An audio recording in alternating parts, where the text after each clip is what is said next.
On termine par un petit tour de Strasbourg, ville culturelle. Ici, beaucoup de musées, de galeries, d'artistes. Patricia Simsa, par exemple, est peintre. Ses toiles parlent de filles. Elle-même est une fille, mais on n'en saura pas beaucoup plus sur cette artiste très mystérieuse. Si quand même, elle expose ici, galerie Pascal Frussel, rue des Dentelles.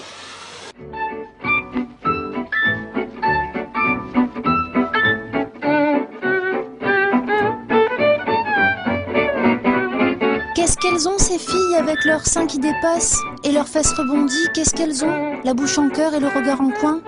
Trop gonflé le brushing? Mais non ma chérie, tu es parfaite. Les conseils des copines, tu parles? Ce sont ces nanas, elle appelle ça des nanas.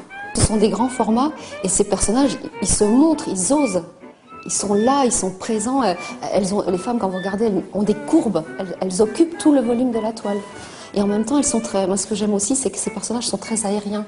On a l'impression qu'ils sont légers, qu'ils sont, je sais pas, qu'ils vont se déplacer. On va les voir sortir de la toile. Et ça, j'aime beaucoup. Il y a des histoires. Chacun peut s'inventer son histoire, en fait. Des histoires de Cendrillon et de princesse au petit pois, des histoires de sortie du samedi soir. T'as vu la belle robe en vrai sky que m'a trouvée l'artiste? En quoi elle est la tienne, en papier peint? Sympa.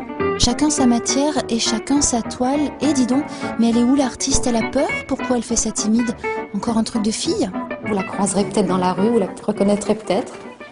Elle ressemble un petit peu, peut-être, dans sa façon de se mouvoir, à ces personnages que vous trouvez sur la toile. Si vous la croisez, tendez l'oreille. Paraît-il que Patricia Simsa a une toute petite voix. On sait d'elle qu'elle est autodidacte et expose à Strasbourg tous les 2 ans.